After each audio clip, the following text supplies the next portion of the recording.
अस्सलाम वालेकुम जी, की हाल चाल है जी सारे दोस्तां दा। तो जनाब ए चेक कर लो मिस्त्री साहब का कारनामा। मिस्त्री साहब ने जनाब सोलर जहाज़ बनाया है तो काम बड़ा सोहना कीता सी। ते जिन्ना इहदे ते वजन हैगा, जिन्नियां प्लेटां हैगियां इहदा वाया ज़्यादा सी। ते दो गलतियां उन्होंने कीतियां ने। सब तो जिहड़ी पहली गलती है वो हैगी है कि जनाब जिहड़ा दरमियान वाला गाडर है, जिन्हें कि जी दोवां पासों सोलर नूं काबू करना सी, उहदे विच जनाब मिस्त्री साहब ने जोड़ रखिया। तो मैं इहदे ते पहले वीडियो बनाई सी तो मैनूं उदों ही डर सी कि जनाब यह जोड़ ने कम विखाना है। तो थोड़ी जी हवा आई है तो जनाब जोड़ ने कम विखा दिता है। तो जनाब विचों गाडर टुट गया जी। तो यह गाडर टुटन नाल जी उन्हां दा नुकसान होया, लेकिन फिर भी मैं कहना जी रब दा शुक्र है कि कोई भी सोलर प्लेट टुटी नहीं हैगी। अच्छा जी, एक तो सब तो वड्डी गलती उन्हां दी हैगी सी जिहड़ा गाडर विच मेन जिहड़ा जी एक रीढ़ दी हड्डी हैगी सोलर दी, उहदे विच उन्हां ने जनाब जोड़ रखिया।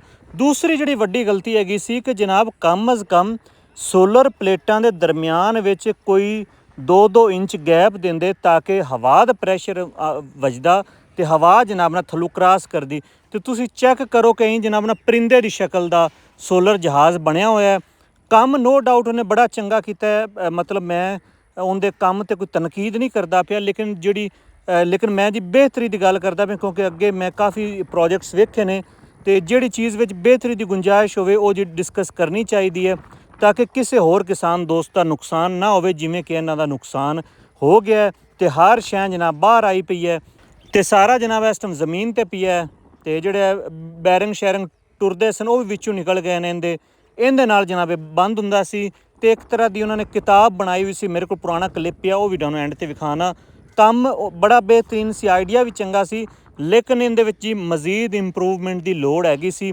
तो हुण मेरे ख्याल जी मिस्त्री साहब भी जदों आउणगे उन्होंने भी समझ लगेगी कि उन्हां कोल एक मेजर गलती हुई है, ताकि आइंदाबाद जी वो एहतियात करन किसी होर दा नुकसान ना होवे।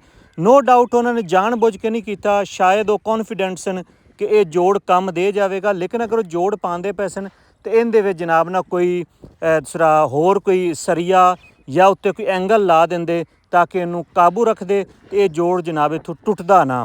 क्योंकि जदों हवा का प्रैशर पिया उदों जनाब ये जोड़ टुटिया तो कड़ाक की आवाज़ आई है। जनाब जिहड़े ते लोग मौके पर मौजूद सन उन्हां दा कहना कि जनाब असीं बाई ते बाहर आए तो पता लगा जनाब कि अगू कम पै चुका है। तो नाल उन्हां दा कहना सी कि जनाब हवा भी एड्डी तेज़ कोनी कि बंदा जनाब कहे कि जनाब बहुत ज़्यादा हवा सी, एवें झोला जी आया है तो झोले की वजह नाल जनाब यह हो गया।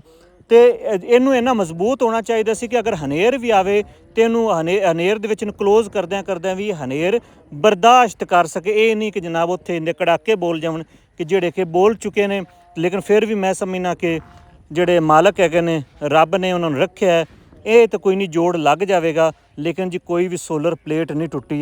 ये जी सब तो एक चंगी गल है। वेखो बैरिंग शैरिंग सारे जनाब बाहर आए पे ने। तो यह जनाब सोलर जहाज़ का प्रोग्राम जिहड़ा जी तुहाडे सामने हैगा। अच्छा जी, एक जिहड़ी होर गल है कि इत्थे हुण खुदा न खास्ता जिवें पिया ज़ाहिर बंद तो हो नहीं सकता, इत्थे कोई होर वड्डा हनेर आ जाए तो मैनूं तुसीं दसो भी इहदे नाल जनाब की बनेगी तो इहदा नतीजा जनाब की निकलेगा। तो इसलिए जनाब जिन्ने भी साडे देसी इंजीनियर भरा ने उन्हां तो गुजारिश है कि जदों भी खास तौर पर इहो जिहा प्रोजेक्ट बनाओ उहदे विच जी मजबूती का खास ख्याल रखो। आओ जी हुण तुहानूं विखाना सोलर किताब। तो यह जनाब सोलर किताब हैगी है जिंदी कि मैं पहले तुहानूं गल कीती है कि सोलर किताब वाला जनाब उन्हें काम बड़ा सोहना कीता है। तो यह जनाब सोलर किताब जो खुलती है तो सोलर जहाज़ बन जाता है।